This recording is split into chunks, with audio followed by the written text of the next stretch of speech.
Movie की starting में हम एक छोटे लड़के जैक को देखते हैं जो कि फ्रांस के एक चर्च में आता है। जैक अक्सर चर्च में आकर फादर की चर्च के कामों में मदद किया करता है। रात को जैक वाइन रखने के लिए चैपल में जा रहा होता है। चैपल एक छोटे चर्च को कहते हैं। तो वहाँ पर उसे एक खौफनाक आवाज सुनाई देती है जिसे सुनकर जैक बहुत ज्यादा डर जाता है और फादर को बुलाता है। फादर वहाँ आकर देखते हैं कि पवित्र पानी उबल रहा है और वो भाप बनकर उड़ गया है। और तभी वहाँ पर एक साया दिखता है जो कि डीमन नन वैलक का होता है और वैलक फादर को हवा में उड़ाकर उनमें आग लगा देती है। तभी हम एक आदमी को बैग ले जाते हुए चर्च से बाहर जाता हुआ देखते हैं। अब सीन शिफ्ट होता है आयरीन नाम की एक सिस्टर पर जो दूसरे चर्च में रह रही होती है और आयरीन के साथ एक लड़की जिसका नाम डेब्रा है उसी चर्च में रहती है। आयरीन डेब्रा को बताती है कि उसके फादर उसे पसंद नहीं करते थे क्योंकि जो भी बुरा होने वाला होता था वो उसे पहले से ही पता लग जाता था। इसके बाद सीन शिफ्ट होता है फ्रांस के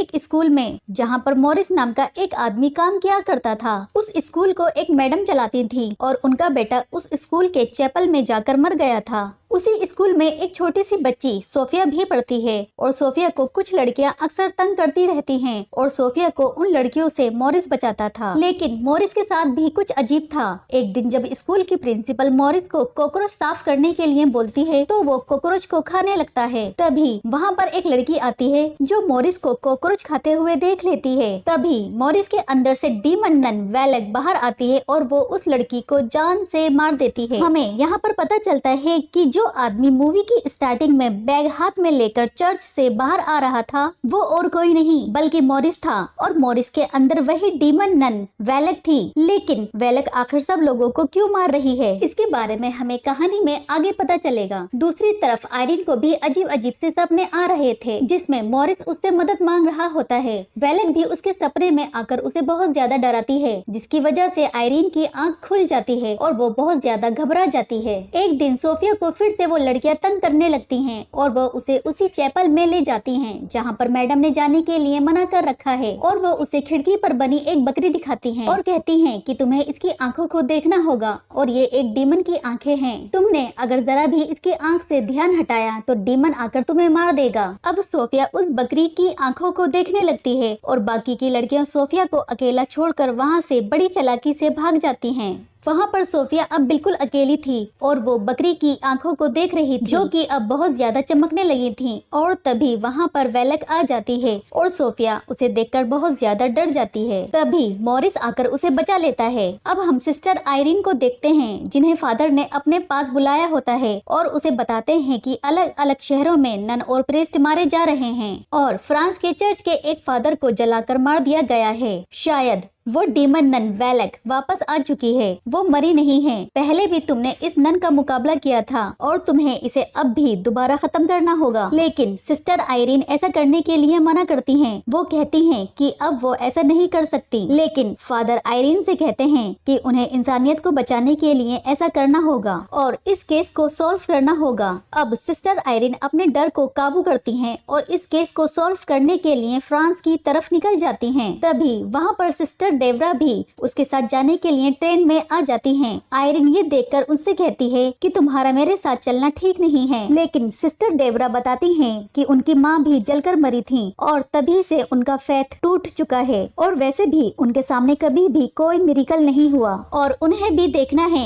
कि कैसे प्रेयर करने से वाइन जीसस के खून में बदल जाती है। सिस्टर आयरीन डेब्रा से कहती हैं कि वो पहले अपने फेथ पर ध्यान दे और जब फेथ मजबूत होता है तभी मिरेकल हो जाते हैं। अब दोनों सिस्टर जब फ्रांस के चर्च में पहुंचती हैं तो सिस्टर आयरीन को जैक का सपना आता है। तभी वो उसे बाहर खेलता हुआ देखती हैं। सिस्टर आयरीन जैक से उस इंसिडेंट के बारे में पूछती हैं तो जैक उन्हें बताता है कि उसने एक साया देखा था और तभी वहाँ पर वैलक आ जाती है और आयरीन का गला दबा देती है। तभी आयरीन को एक और नन दिखाई देती है जिसकी आंखें निकाली जा रही थी और इसके बाद आयरीन वहीं पर बेहोश हो जाती है। डेब्रा वहाँ पर आती है और आयरीन को संभालती है और आयरीन आयरिन को जब होश आता है तो उसे पता चलता है कि पिछली बार जब उसने वेलेक का सामना किया था तो उसे मॉरिस ने बचाया था और तभी से वेलेक ने मॉरिस की आत्मा को अपने कंट्रोल में कर लिया है। दूसरी तरफ स्कूल में भी अजीब अजीब से हादसे हो रहे थे और मॉरिस के अंदर बार बार वेलेक आ रही थी। और इधर सिस्टर डेब्रा आयरिन को बताती है कि जैक उसे एक होली क्रॉस देकर गया है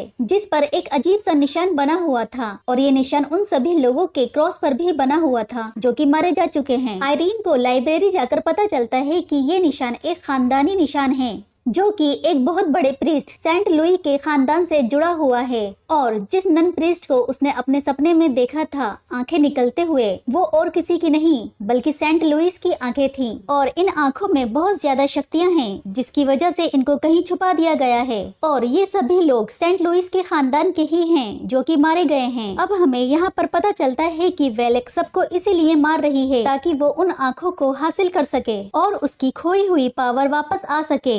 आयरिन को पता चलता है कि वो आंखें एक खाली चैपल में दफना दी गई थीं, जो कि अब बाद में एक स्कूल बन चुका है और ये स्कूल वही है जहां पर मॉरिस काम किया करता है। हमें पता चलता है कि मॉरिस स्कूल में काम करते हुए उन्हीं आंखों को ढूंढ रहा था और इस बात का पता लगते ही आयरिन और डेब्रा फौरन स्कूल की तरफ रवाना हो जाते हैं। अब हम चैपल के अंदर देखते हैं जहाँ पर मॉरिस अजीब सी हरकतें कर रहा था। वो स्कूल के गेट पर अपना सर मार रहा था और ऐसा करते हुए मॉरिस को स्कूल की मैडम देख लेती हैं और मैडम मॉरिस से कहती हैं कि तुम्हारी तबीयत ठीक नहीं है और तुम जाकर आराम करो। लेकिन मॉरिस यही कहता रहता है कि मुझे नहीं पता मैं यहाँ पर कैसे आया। और तभी चैपल से कुछ अजीब सी आवाजें आने लगती हैं और जब मैडम चैपल को खोलकर देखती हैं तो उन्हें वहाँ पर अपने ही बेटे का गोश्त दिखाई देता है। और यहाँ पर हम जानते हैं कि वेलेक ने ही मैडम की बेटे की स्पिरिट को कंट्रोल किया हुआ है और वो उसके बेटे की स्पिरिट से ही मैडम को पिटवा पिटवा कर मरवा देती है। अगले दिन मैडम की बहुत बुरी हालत में लाश मिलती है जिसको देखकर बच्चे बहुत ज्यादा डर जाते हैं और बच्चों का ध्यान अपनी तरफ करने के लिए मॉरिस और सोफिया की माँ डांस करने लगते हैं। तभी मॉरिस की तबीयत खराब होने लगती है और उसकी गर्दन पर एक उल्टा क्रॉस निकलने लगता है जिससे हमें पता लगता है कि मॉरिस का पोजीशन अब काफी ज्यादा हाई होने लगा है। और तभी वहाँ पर सिस्टर आयरिन और डेब्रा भी आ जाते हैं और वो सोफिया और उसकी माँ को मॉरिस से दूर हटने के लिए बोलते हैं क्योंकि आयरिन जान चुकी थी कि मॉरिस के अंदर डीमन नन वेलेक है। और तभी मॉरिस सिस्टर आयरिन से कहता है हेलो, ये कहकर वो चैपल की तरफ भागने लगता है। आयरिन उसको रोकने की कोशिश करती है लेकिन वेलेक उसको गिरा देती है। तभी सिस्टर आयरिन उठती हैं और कुछ पढ़ने लगती हैं जिसकी वजह से मॉरिस के अंदर डीमन नन वेलेक कमजोर पड़ने लगती है। और तभी सिस्टर डेब्रा पीछे से जाकर मॉरिस के सर पर कुछ मार देती है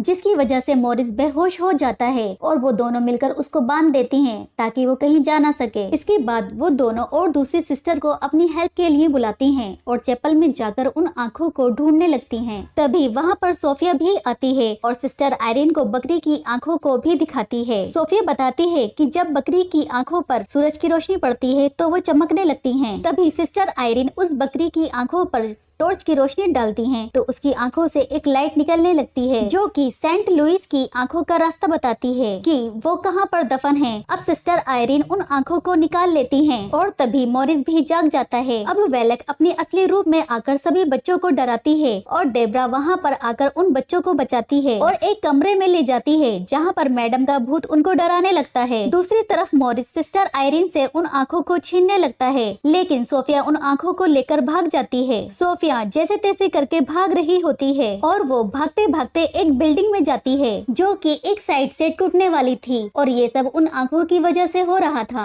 और तभी उन आंखों से एक तेज रोशनी निकलती है जिसके सामने वेलेक भी नहीं आ सकती थी लेकिन फिर भी मॉरिस मतलब डीमन नन वेलेक सोफिया के पास आ जाता है। तभी वहाँ पर सिस्टर आयरिन आ जाती है और वो उन आंखों के बॉक्स को लेकर मॉरिस की तरफ कर देती है जिसकी वजह से मॉरिस अब तड़पने लगा था और वो तड़पते तड़पते बेहोश हो जाता है। सबको लगता है कि अब मॉरिस नहीं रहा और इस बात का दुख सिस्टर आयरिन को भी होता है क्योंकि मॉरिस उनका बहुत अच्छा दोस्त था। और अब जैसे ही सिस्टर आयरिन मॉरिस को देखने उसके पास जाती हैं तो वो उठ जाता है और ये वेलेक की एक चाल थी उन आंखों को लेने के लिए। अब वो आंखें वेलेक के पास आ जाती हैं, जिसकी वजह से उसकी सारी पुरानी खोई हुई शक्तियाँ वापस आ जाती हैं और वो आंखें अब वेलेक की आंखों में आ चुकी थी। और इसके बाद वेलेक अब उन लड़कियों के मुंह को नोच लेती है जो लड़कियां सोफिया को परेशान करती थीं। अब demon nun Valak sister Irene को उसी तरह से हवा में उड़ाकर मारने वाली थी जैसे कि मूवी की स्टार्टिंग में उसने एक चर्च के फादर को मारा था। तभी सिस्टर आयरीन के सपने में उसकी माँ आती है, जिसकी आंखें भी बहुत ज्यादा चमक रही थी।